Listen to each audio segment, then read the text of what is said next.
Hello, and thank you for clicking play. Like you, we've been watching this rapidly evolving COVID-19 situation, and I'm personally in awe about the breadth of the impact to our province in such a short period of time.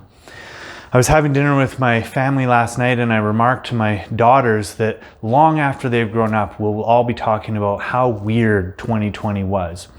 I hope you, your family, your coworkers are all healthy, and that we'll come through this stronger than when we entered. We're expecting to see a much higher volume of requests from our clients about transition to working remotely. I wanted to let you know that we have all hands on deck, making sure that your calls are answered quickly, and so far today, that's been working out well.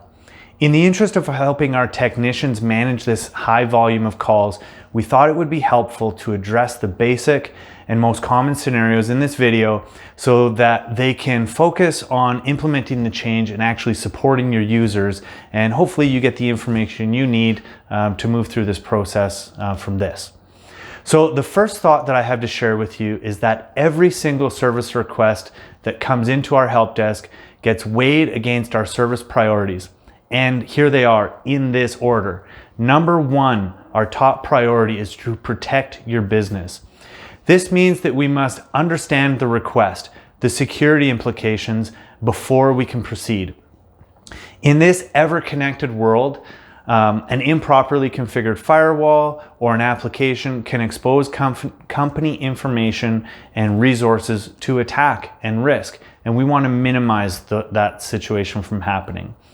We must also verify that each request that comes in is legitimate.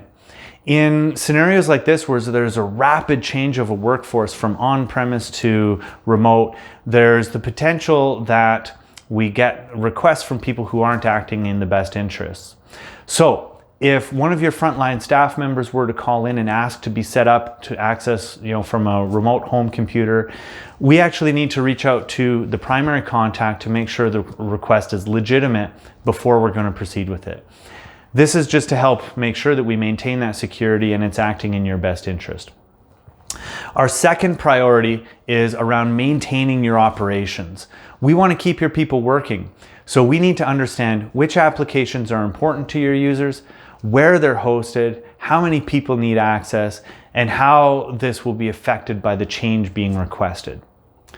Once we've answered those first two questions, we can move on to step number 3, which is our implementation plan. I know that it sounds very simple, to just change things and have people work in a different place.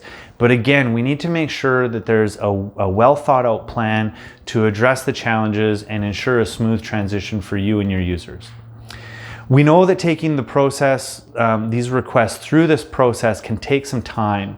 And we've ensured that anything that comes in along this line will be flagged with a high priority.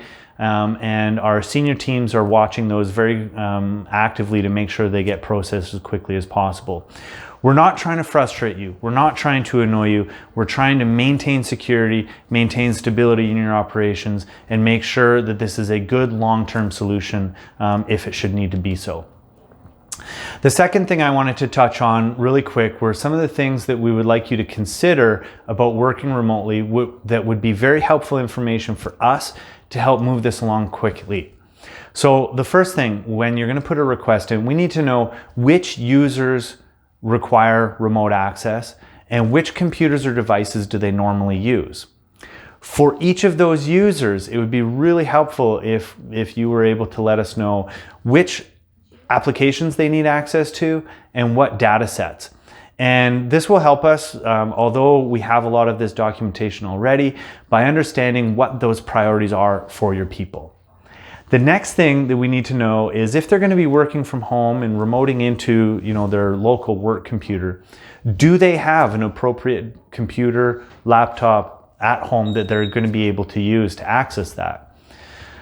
And do they need access to things like a printer or a scanner when they're working remotely? And do they have access to that device as well? Keeping your team connected and communicating efficiently while you're working remotely is a new venture for a lot of organizations. So we want to understand, will you be using any kind of video or chat application like Microsoft Teams? If so, do your staff have cameras, headsets, and microphones available at home? Do you have a company use policy around computers and technology that your staff will be required to follow? And are they aware of that, that extends to them accessing those work resources from their home? The more detail we can get up front, the smoother this transition will be for everybody involved. We really appreciate your patience as we work to support each and every one of our clients in this difficult time. If you have any questions at all, please feel free to reach out. We're going to be working as hard as possible to make sure everyone gets a prompt response to their questions and concerns. Thanks again for clicking play. Stay safe. We look forward to chatting with you soon.